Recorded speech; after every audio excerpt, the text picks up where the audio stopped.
याच्याबद्दल आम्ही दिलगिरी व्यक्त करतो। आम्ही सर्व विरोधी पक्ष महाराष्ट्रातले काल चीफ इलेक्शन कमिशन महाराष्ट्राचे जे आहेत त्यांना भेटायला गेलेलो। त्यांना आम्ही एक निवेदन दिलं आणि निवेदनात त्यांना आम्ही महाराष्ट्रातल्या ज्या मतदार याद्या आहेत त्याच्यातल्या अनंत चुका दाखवल्या। अनंत चुका दाखवल्यानंतर त्या ठिकाणी सीओ यांनी आम्हाला असं आश्वासित केलं की केंद्रीय निवडणूक आयोगाला तुमचं हे सगळं म्हणणं आम्ही पाठवतो। या याद्या दुरुस्त करण्यासाठी आम्ही लवकरात लवकर सुरुवात करू।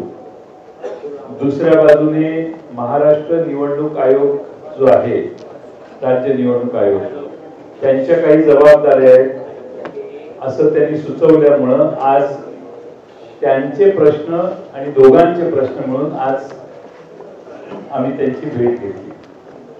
कालच्या प्रमाणे सर्वच विरोधी पक्ष नेते त्या ठिकाणी गेले।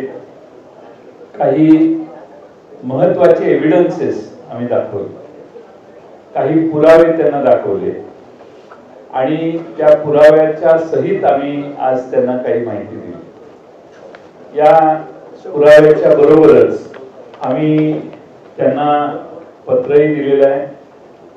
पत्र देत असताना मतदार यादीत मोठ्या प्रमाणात मतदारांचे पत्ते अपूर्ण, चुकीचे घातलेले आहेत, घर क्रमांक चुकीचे आहेत, तसेच प्रत्यक्षात संबंधित व्यक्ती त्या मतदार यादीत नोंद आहे ती त्या पत्त्यावर राहत नाही।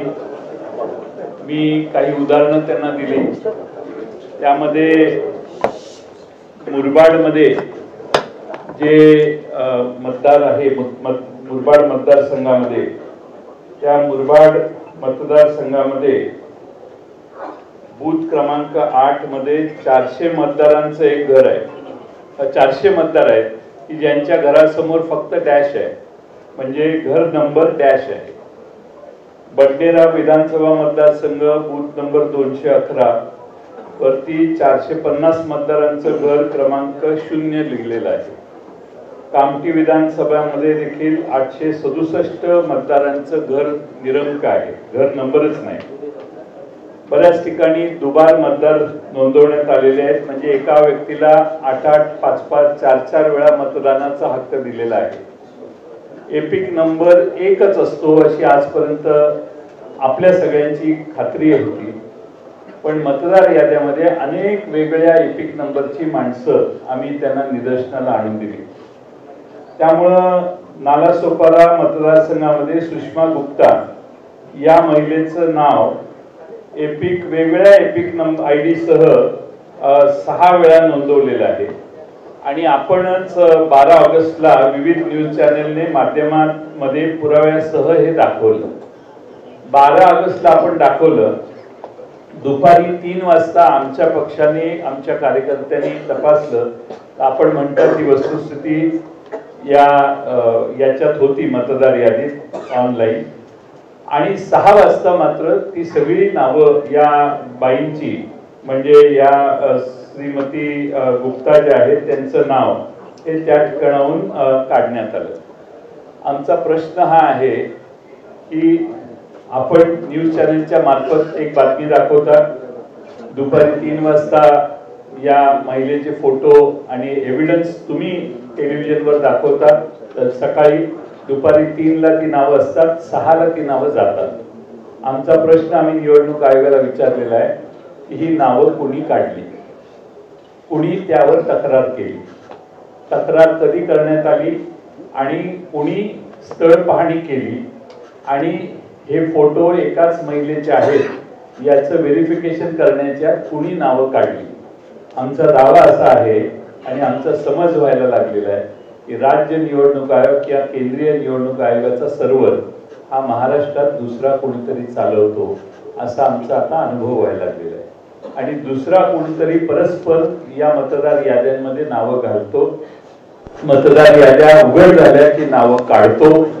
राज्य निवडणूक आयोग असो किंवा केंद्रीय निवडणूक आयोग यांच्या हातात काही नाहीये, कुणीतरी बाहेरच ही सिस्टीम ऑपरेट करतंय असा याचा अर्थ आहे. आम्ही त्याचबरोबर त्यांना हेही दाखवलं की एकाच पत्त्यावर अनेक नोंदणी आहेत. आता मध्य विधानसभा नाशिक इथं घर क्रमांक 3829 या घरामध्ये 813 मतदारांची नोंद आहे. पुणे कॅन्टोन्मेंट मतदारसंघात बूथ क्रमांक 30 मध्ये घर क्रमांक 226 या घरात 869 मतदारांची नोंद आहे. आणि सगळ्यात महत्त्वाचं म्हणजे दर तासाला मतदार यादी जाहीर होते. किती पुरुषांनी मतदान केलं, किती महिलांनी मतदान केलं हे दर तासाला जाहीर होतं. विधानसभेला या सिस्टीम पूर्ण मोडण्यात आल्या आणि संध्याकाळी 5 नंतर कुणी किती मतदान केलं हे कधीच जाहीर करण्यात आलं नाही. एकदम दुसऱ्या तिसऱ्या दिवशी फायनल टॅली जाहीर करण्यात आली. हे पारदर्शकतेच्या प्रक्रियेच्या विरोधात आहे. आणि आम्ही विधानसभेला ज्या मतदार याद्या पाहिल्या, ज्या मतदान याद्यांनी हा निकाल आला, त्याच मतदार याद्या जर स्थानिक स्वराज्य संस्थात वापरल्या जाणार असतील तर हा प्रचंड घोळ तसाच पुढे चालू राहतोय.